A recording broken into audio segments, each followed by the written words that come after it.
Welcome back to another Mr. Aussie's home cooking episode. Tonight we're doing leftover beef stew turned into mini meat pies.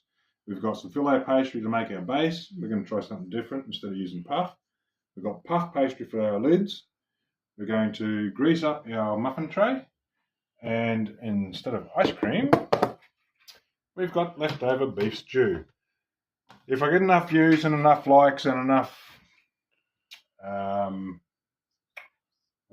subscribers, we will turn around and do another video on how I do my beef stew. So I'm going to ladle up just enough of this stuff to get it in here and turn it into a nice pasty mix. This was a beautiful beef stew. It's lasted 3 days so far, and before it goes off we're going to turn around, take what we can and make a beef stew out of it. And on top of that, if we've got any leftovers that we're not going to stew, we're going to container that up and put it in the freezer for leftovers. Trust me, it's still good. Lid for that onto there. While I get this going, I'm going to get my apprentice here, Squidly, my youngest, to finish greasing up our muffin trays. Bear with me for the noise.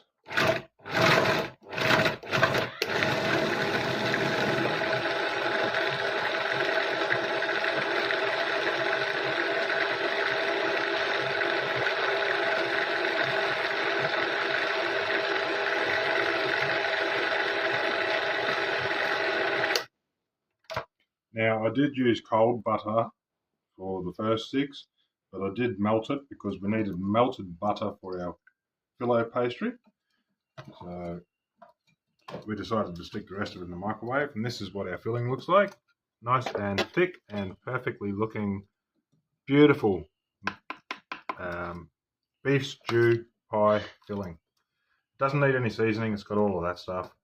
Like I said, if I get enough subscribers and views and likes out of all of this, I will turn around and put up a recipe. I'll show you guys how I made this beautiful beef stew. We've got a Filo pastry here. Going to move our muffin tray. I'll take that spoon out of there. Hang on. The muffin tray can go up on top of that mix. I'm going to take this guy out, because we need to open these guys right up. Empty of puff pastry, Filo pastry there. Grab my big sharp knife. I'm just going to cut these into roughly 1/3 of a sheet each, and then in half again. And that's going to give our squares for our shells. So into our moulds, to stuff these guys into our moulds. A bit of butter on each one, not a lot, but just enough to wet them down a little. And we're going to go about 4 or 5 sheets, and we're going to rotate them, as you can see the corners. We're going to put the corners in opposite sides. We're going to go about 4 or 5 sheets per piece, so that way we've got a nice crispy base on the bottom, and that will help form our base of pies. Hopefully this won't take too long, but I've got a dozen to do, so it might take a little bit. Bear with me and we'll be back shortly. Alright, so that's all them ones done. We did miss every second one, so that way we can just fill these up and put a lid on. And once the lid's on, we can close them up properly, and then we can get onto the rest of them to make a full one. So we're going to do these about 3/4 of the way full. We want to leave that little bit of room, because that will help with the puff pastry. And the more filling you've got in them, the more chance they're going to overflow and bust.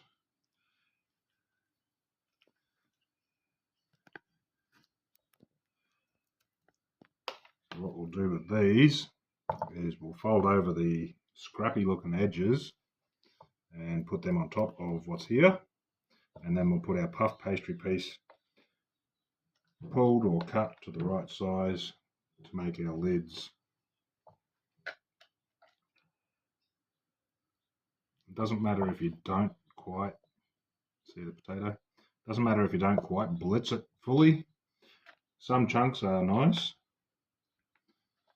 and I will say that again, some chunks are nice. If you get a big chunk of carrot or a big chunk of broccoli, depends on whether you like your veggies, depends on what you got in your stew, whether you're going to like that big chunk or not. So that's up to you how far you blitz it. We're just going to roll these edges in like this. And that's almost, we might not even need our puff pastry on top. We might just need to go like that, put a bit of butter over it. I think that's what we'll do. We won't worry about that puff pastry this time around. These seem to be closing up nicely enough. It's like dumplings.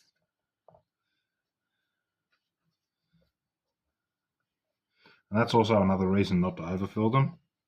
Because if you're using puff pastry, Filo pastry, sorry. If you're using Filo pastry for your base, it's going to make a nice top. Because you've got all these little crispy bits, all these little floaty bits that are going to form a nice little pattern and crunch on top. And when we're finished there, give it a nice little butter on top. And then what we'll do, we'll come back when we've got the rest of them done, and then we'll get these in the oven at about 200 degrees for about 20 minutes or until the pastry is nice and golden. Come back to me before we stick them in the oven. We'll show you what the tray looks like, and we'll get these prepped and ready to get cooking.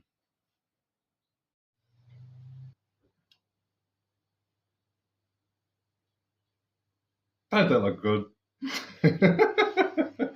Alright, so we've got them all finished.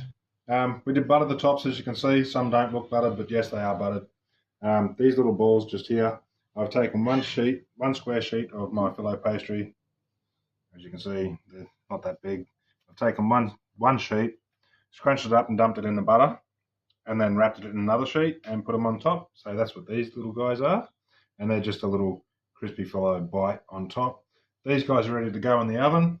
They'll take, like I said, about 15 to 20 minutes until the Filo pastry is cooked until nice and golden. The filling has been cooked, so you don't have to worry about cooking the filling. And we will see you guys when these get pulled out and we make the next batch after the tray cools off. Because I've only got one tray that big.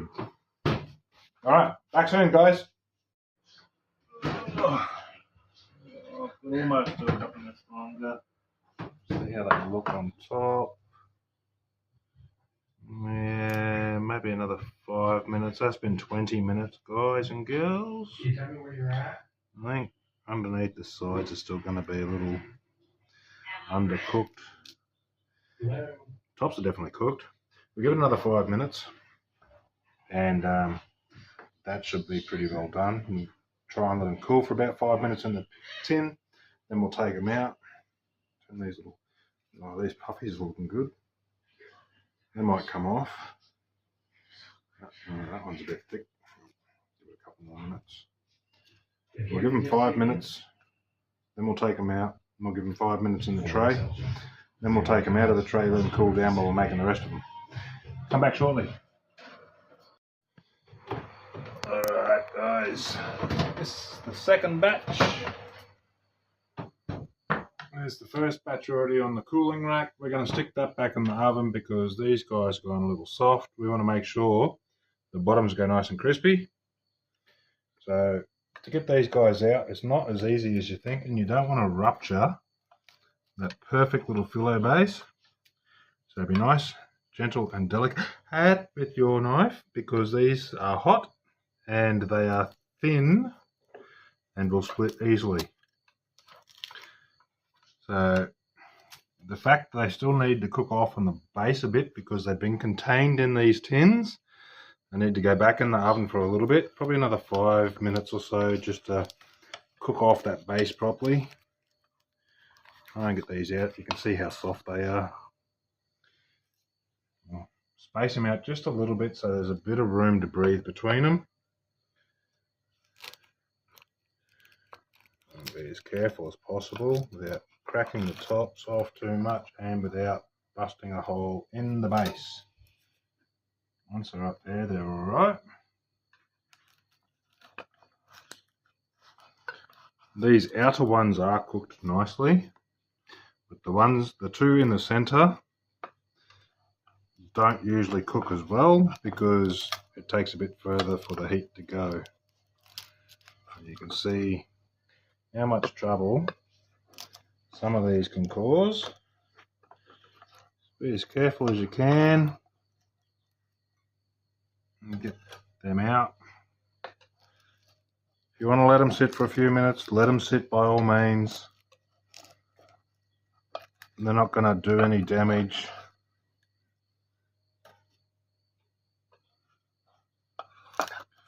Some of these will be easier to get out than others. As long as you've got your tin buttered, they should come out pretty easily.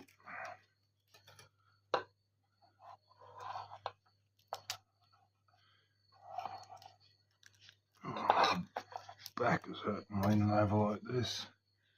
Make a bit more room for these guys, so I've got to move these older ones across to make a bit more room for the fresher ones to come on.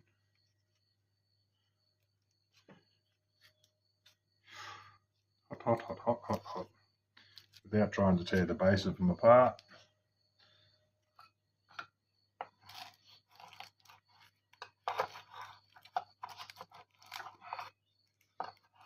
Come on up, pastry rolls. Alright. These will go for probably another 5, maybe 10 minutes in the oven. They are looking well cooked, but you want to make sure those bottoms and the rest of the Filo pastry is cooked nicely. So we'll stick them back in, get them crisping up.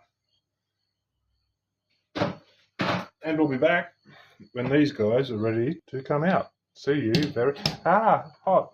See you very shortly. Alright guys, these have come out of the oven after 10 minutes. You can see they've firmed up nicely, they're all crispy crunchy. Pick this one up here. Nice golden brown on the bottom. We're going to let them sit for a couple of minutes before the kids get into them because they are like lava rocks. They will burn the absolute crud hole out of your mouth. There's 24 there. There's more than enough stew left over to turn around and make at least another dozen. Hope you've enjoyed it. I'm going to let these cool before the kids smash into them. Anything that's left over, if they want to freeze up, put it in a sandwich bag, put in the freezer. Have it any particular time during the week, so all they have to do is defrost, let them thaw out a bit, stick them back in the freezer, oven, and heat them back up. They'll be good to go. Other than that, please like, subscribe, hit that notification bell for any new videos up and coming, at least once a week. I'll try and put these up, and we'll see you next time. Thanks everybody for liking. Thanks everybody so far for subscribing. We hope to see more of you join on. And if there's anything you want to see, the simple home cooking style, send me a message or put it in one of the comments. I'll keep an eye on that stuff. Let me know if you want to see something specific, and I'll see how I go making it. If it's not to your likings or it's not how you make it, you can correct me on it. Otherwise, we'll see you next week. Thanks very much for watching. See yous.